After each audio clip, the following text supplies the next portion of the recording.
Welcome to Cablesfarm and another one of our fireside chats. This one is about aspects of health. I had COVID rather badly. I caught it just before the first lockdown, and I suffered quite badly from it and lost a good 10 kilograms of body weight, which was mostly muscle mass. And it took me probably about 3 or 4 months before I'd even got anywhere near as fit and healthy as I was before I had it. And I realised that actually I kind of got to 78 or whatever it was without having thought very much about my health and about my fitness. And that's like a lot of men that you go into old age and you don't really want to think about it. And that's bad, I think. I mean, there's a difference between life expectation of men and women, and some of that is put down to the fact that men are quite reluctant to address issues of health, more reluctant perhaps than women. Anyway, I thought that I would use my experience with that to do a video which addresses some of the issues that come from aging and basically to encourage aging well. Now, there are lots of aspects of it, and all the ones I'm going to cover, I think, are supported by evidence that they increase your life expectancy and reduce your chances of a bit of suffering from illnesses and dementia during your later life. So I've basically characterised the things that you might want to look at as the social aspect of it, the intellectual aspect of it, the mental aspect of it, the physical aspect of it in terms of nutrition and exercise. So this video we're going to cover the kind of brain things, the social, the intellectual, and the mental, and then we'll come back and do some more videos later. So retirement and old age is quite a big step, because when you work, your work provides a structure around your life, and your life is more or less structured around work. So you live, a convenient place for your work and so forth. And your work provides a sense of purpose. It gives you a place in society, gives you some structure to your life. It probably gives you some intellectual involvement. It certainly gives you some social interaction, and it gives you some stimulation, and you feel you have a place in society. So when you retire or in old age, those you've got to substitute. I feel quite strongly you've got to substitute those features that you got from work if you want to stay as active and as healthy as possible. So looking at the social one, there's good evidence that a rich social life, I don't mean having lots of money, I mean having lots of friends or contacts or family contacts. A rich social life actually increases your life expectancy. That's essentially proven. So so you're maintaining your social life or building. Probably when you retire, you need to set about building some different things. And so let's look at what that really involves. I mean, one of the things that I feel quite strongly about and affected me was that when I worked, I had a sense of purpose. I had a role in society. I was contributing something. When you retire, bang, you're not automatically contributing anything to society, really. Um, you, you don't have that kind of purpose that you did. And that's a big change. And I think the way to handle that basically is through volunteering, through doing something which puts back into society some of what you've taken out. And that could bring back in, it could bring back in some of the intellectual stuff, some of the social stuff, some of the intellectual stuff. So I think that's important. I mean, there are lots of things that you can do to volunteer. I mean, now there are lots of food banks around. You can volunteer to work in a charity shop. I mean, I became a parish councillor for a few years and looked after the parish's planning issues. Then I went off to become an independent monitor at the local prison, High Point. And that I did that in order to sort of stimulate my brain by taking myself out of my comfort zone. So going off there and wandering around in the prison on my own, because that's what the independent monitors do. And you're meeting people who've committed the most terrible crimes, and you're treating them, as human beings, and that's really quite interesting and worthwhile. I mean, it taught me one thing, and that was the ability to go up to people who I had virtually nothing in common with at all, except we were in the same place, and starting a conversation and putting them at their ease. And that was a very valuable lesson to me, which I needed, really. And after that, after the prison, I went off to become a school governor, and I ran clubs with the primary school children doing technology. So there's loads of things that you can do, and I think that's very important. The other aspect of social life is that we now have a fantastic advantage over previous generations in that we've got social media, we've got smartphones and WhatsApp and Instagram and all those things, and we can communicate and at very low cost. I mean, you can have a mobile phone, and you can have WhatsApp, and you can have half-hour videos with people anywhere around the world for no marginal cost or very small marginal cost. So that's a fantastic way of increasing your social contact. I mean, we have a son in Vancouver, and I guess that if that 20 or 30 years ago, that would you'd have exchanged the odd letter, you'd have had the odd rather expensive telephone call, and now you can communicate as often as you like, but you can certainly we communicate every 2 or 3 days, have a half-hour video probably once a week. We know what's going on. He knows what's going on. It's social contact, and that's important. So I'd say get yourself a smartphone, get onto social media.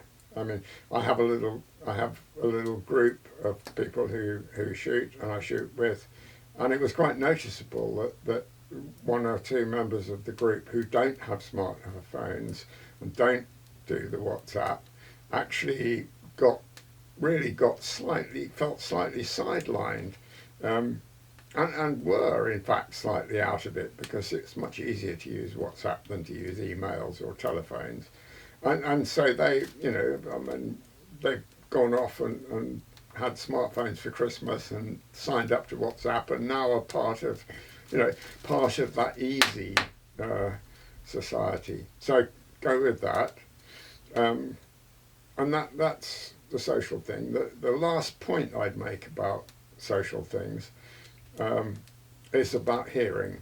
And I make that because I've just kind of really become aware of it myself. I noticed that, in group conversations of 3 or 4 people, particularly in busy places where there's a noise going on, I was really finding it quite difficult to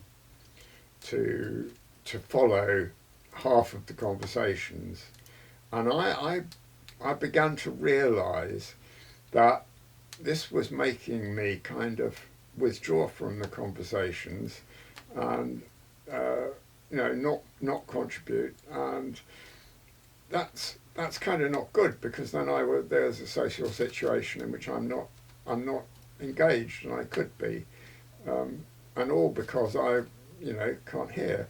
So I would say, attend to your hearing, get your ears tested, don't put it off, just go and get them tested. And if the guy will say, well, you've got to have your ears syringed before I can test you, and then get that done. They'll syringe them or suck them out with a vacuum cleaner or whatever they do at the time, and then you can have your ears tested properly. And if you need hearing aids, then you can get them. It's not the end of the world, but that's really important. So that kind of sets you up as best you can. You've got your volunteering, you've got your smartphone, you've got your WhatsApp. You maybe join some activities that a club or something, or you go off to the University of the Third Age, or you join a bridge club or something. You've got your contacts there. So that's that. And then when we look at the intellectual one, the brain exercise one, and there again, actually, there's very good evidence that that using your brain stops the gradual decline, or slows, I wouldn't say stops, slows the gradual decline of mental ability, which is inevitable in old age, and also pushes the likelihood of getting dementia a little bit further away. So intellectual activity is known to be important. So what is it? What are we dealing with? I mean, one of the things that I've always been aware of is that when you work, you're getting your intellectual stimulation probably to some extent, at least, from that. And so what you do at home in the evenings and so forth is basically unwinding. And so the things that you do then are things like, watching Strictly Come Dancing, which I don't do, or listening to music maybe, or reading books, or watching sport. Those things are unwinding activities in my book. When you retire, they don't cut the mustard as mental activities. You need to replace the sort of mental stimulation by something different, and that might be learning a musical instrument or playing a musical instrument. It might be learning or improving a foreign language. It might be singing in a choir. It might be going off and studying something. It's got to be, in my view, is that it has to be something that produces an output, some kind of tangible output. It has to have a profit for you, in other words. You have to have created something, or or learnt something, which is more or less the same thing. So I would strongly kind of push those kind of activities. You can do, you could have a hobby that required you to do, a bit of research, a bit of finding out, making something. I mean, take up, woodwork or something like that. Do a bit of DIY and rebuild your house, which I've done, and probably will carry on doing. Study your family history or local history and write it up. I think the message I would give is that you need a tangible output that you can feel good about. You need to say, okay, I learnt to play the clarinet. I improved my music, so I can really now, feel good about it. I've written up my family history. I've produced an article about, some aspect of, in my case, antique firearms. I've got a knowledge that I didn't have before. So the intellectual thing, I think, is about creativity. It's about producing something. The passive things you did, like watching stuff, are not. They're important when you need to relax, but they're not a substitute. They don't cut the mustard in my book for mental activity. So there's that. That's a whole lot of things to get you thinking about. So that kind of leaves the mental thing, and I'm going to duck out of that one in a sense. I'm lucky. I've had a robust mental state. I'm a very positive person. I don't suffer from depression. I'm very lucky, and I appreciate that I'm very lucky in that respect. And I wouldn't dream of offering advice to people who do have mental problems, because I'm not something that I've experienced, and I only really I'm really, in the rest of what I'm saying is about what I personally experience. So I'm afraid you'll have to take professional advice, but with the proviso that if the other things are right, if you're intellectually stimulated, you've got a good society around you, then you've done quite a lot, and you're physically fit. You've done quite a lot towards your mental health. Okay, so that's the first three of my categories: social, intellectual, and mental. That's them out of the way, and then we'll have another video or two on physical stuff, nutrition and exercise and so forth, and those are equally important. I mean, just to give you a sort of taste of it, you lose muscle mass at a rate of, I think, 6 to 8% per decade from the age of 30 onwards, if you don't do anything about it. That's the natural wastage of muscle mass, and it's quite a lot higher than that when you reach your 60s, when you're in your 60s and 70s, and so it isn't, if you don't do anything about it, and we'll discuss how you can do things about it in the next video. If you don't do anything about it, you will lose muscle weight, and if you do that, then your joints will suffer, because they're not strongly held together. They've not got the musculature around them to protect them, and you're into a faster decline than you need to be. So this is all about, you're going to I mean, to be honest, I'm in decline. I mean, we're all, once you pass 65, you're in decline. That's unfortunate. It's how life is, all you can do is effectively to slow that decline down. And in my books, that's well worth doing. So, you know, just get on with it, and you know, attend to your health. Don't put it off. Okay, that's my little rant, a lecture for today. Thank you very much for watching. I'll be back with another fireside chat from Cablesfarm at sometime in the future.